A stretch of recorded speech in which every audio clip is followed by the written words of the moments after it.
Dear listeners, we have good news. In the description under this video, you can find our new channel.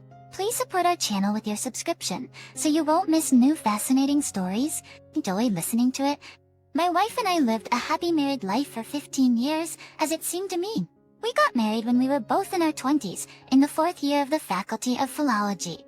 Young and naive, we believed in immortal love and got married right away. And then I have work, and she has home-cooked meals, a daily routine that dragged us both, and we no longer saw ourselves as those 20-year-old young students in love who dreamed of each other every day. My dear Annie, at the age of 35, looked like she was very young and beautiful at 25. But everyday chores and household chores made her an ordinary housewife of no interest to anyone. I looked at other women and made remarks about her appearance, style of clothing, and her culinary talents, but I didn't stop loving her for a minute because I knew she was the one who gave me her heart, even though she didn't give me a son or a daughter. It oppressed me and sometimes annoyed me, but I could not change anything. We had already started thinking about adoption, and somehow it didn't fit with this idea. And she got angry because I was a hopeless romantic, although as she told me earlier, after that, she would usually blush and snuggle her head against my shoulders. I used to be sick of these words and was happy to listen to them like a favorite musical composition on repeat. But over the years, it disappeared and no longer evoked the same impressions and pleasure, word for word. This is the problem of all couples who have been together for a long time, because getting used to a loved one over time, those words and actions that were special lose for you the special meaning that you would like to keep. But not everyone succeeds in this. Tell me, did you fall out of love with me? Did I not do enough for you to receive even a shred of love and respect? And I became a housewife thanks to you.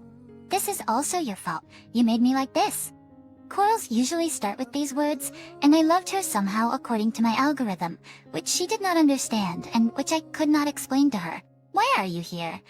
Am I hiding you in the basement here and not letting you come out? No, you just insist on always doing what is good for you. I cook what you like, clean up after you as if after a baby, and you bully me for my appearance. Of course, it is easier to spoil a woman than to help her, but where is that it is obvious that people like you, owners of the whole world, were doing something for someone other than yourself? The time will come when my patience will burst and I will leave you. Well, who will need you, my dear? You, my dear, even a stray dog won't look at you.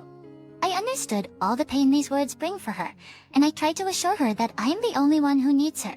We'll see about it. These quarrels bored everyone, especially me. I didn't want to listen to her reproaches. I was also to blame for all this female nonsense of words and tears, because I couldn't understand how I was involved in this and how to fix it.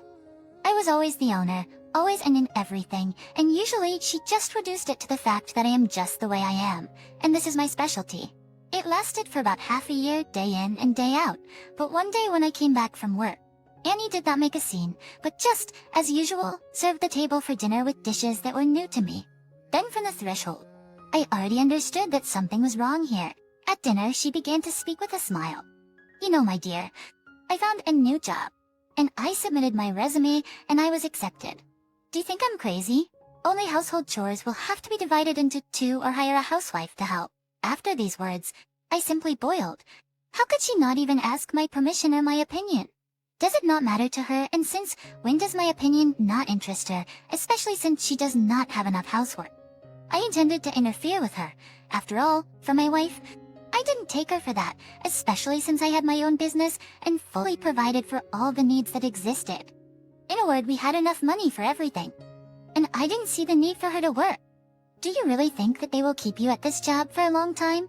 And moreover, I don't hire housewives, and you're my wife for exactly that. And if you care about money, we have it. So you consider me only a servant. I didn't expect anything else. Do and think what you want, but I will still go to work. I need socialization and not to be your servant. Yes, you've been my wife for years, and knowing you women, you're bound to be wooed by other men who want a relationship from you. Therefore, I do not approve of your actions, and believe that it is not for you. You are only interested in your ego and nothing else.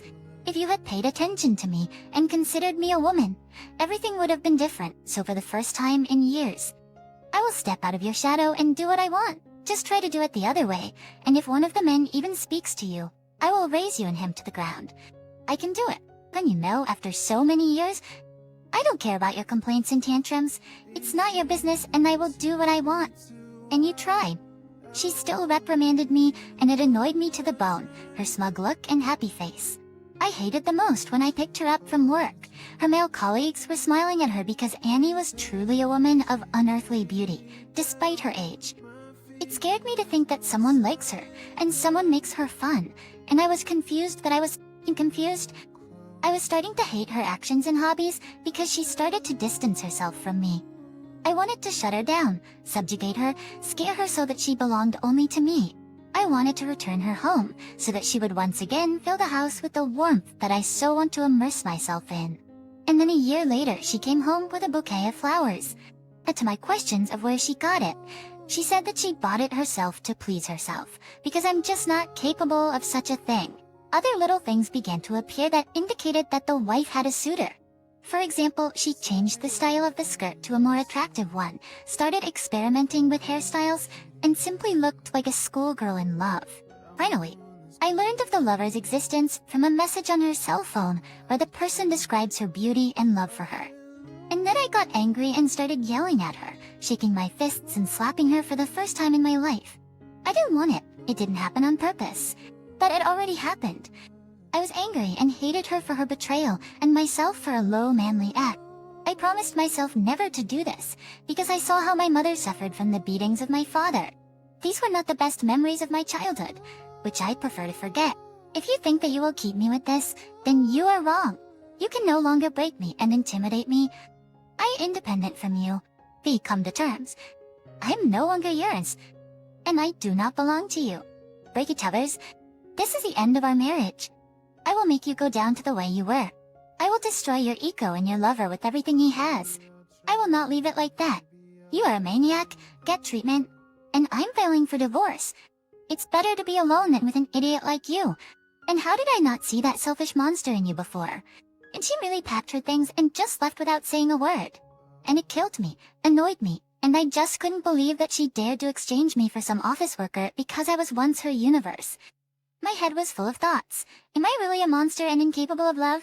Why did she leave and what to do next? How to return everything, and is it even worth doing? I decided to go to the bar and get drunk. I called and yelled at her.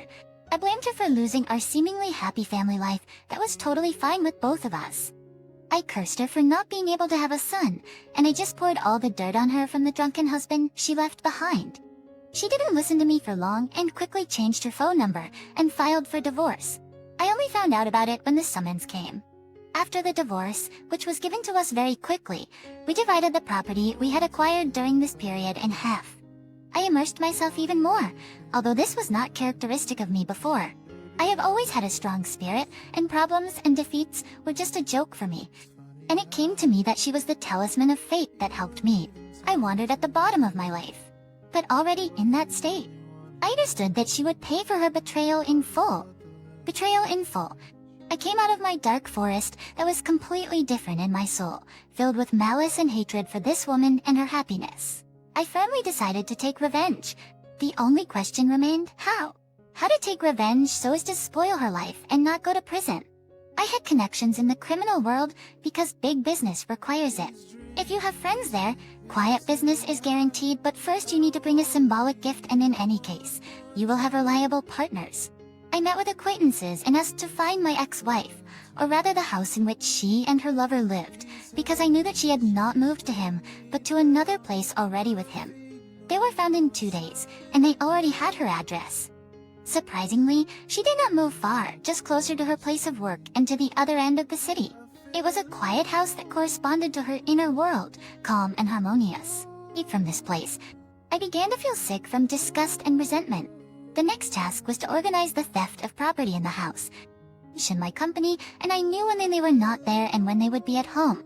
So the organization was simple, especially since the area was quiet, without video surveillance cameras and other new things.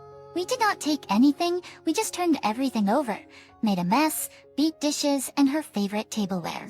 This was just the beginning. I knew that she would not write a statement to the police until the last money, until she gets tired of enduring it. Because in the current relationship, she is loved. Her beloved Charlie pleased her with everything and listened to her thoughts. Therefore, I timed for a flight of fantasy, how exactly to bring her to the brink of a nervous breakdown, and to gnaw at her from the bottom of my heart. I did all kinds of unpleasant little things, sent her anonymous messages with insults and threats. My friends constantly instilled in her the fear that she was being persecuted, and the last straw in my sweet revenge was the chance that I met Charlie. And then my malice and anger woke up. I attacked him and I started beating him with all my might. I didn't see where I was hitting. I just hit him like a punching bag. I stopped only when he lost consciousness, but he was breathing. I just turned around and left with the hope that they would find him and maybe save him. Then I realized what was needed to stop, because otherwise I will be dragged to prison and I will sit there for the rest of my days. Exactly. Later, Annie wrote me a message that I definitely did not expect after everything I did for her. Haley, I know that you are involved in all this. I will not write a statement on the condition that you will never appear in my life again. I think you've already taken out enough of your anger and resentment on me, so please leave me and Charlie alone in peace. Try to manage your life yourself. You're good, you just need to try a little. I sincerely believe in you and wish you happiness. Sincerely. This moved me because I really had already done everything I wanted, so it was time to get out of the swamp I had dragged myself into. I moved to Rome, to the city I dreamed of for a long time, changed my lifestyle, opened a new business, now I have the restaurant, The Chance of Destiny, and several shops, and I also got a Doberman named Amador, and all my love so far. Oh, love so far, that I give him until my heart is filled again by some beautiful lady. I realize my mistakes and work on my ego. At the age of 36, I realized that not everything is lost, and everything can be changed at any moment. And probably the most important truth in all of this is that betrayal only helped me understand what I want, and the opportunity to live the way I dreamed. This, of course, knocks you out of the rut, but it also gives you another incentive. If you like our story, please like, comment, and subscribe. It's very motivating for us. We need your feedback to improve our content.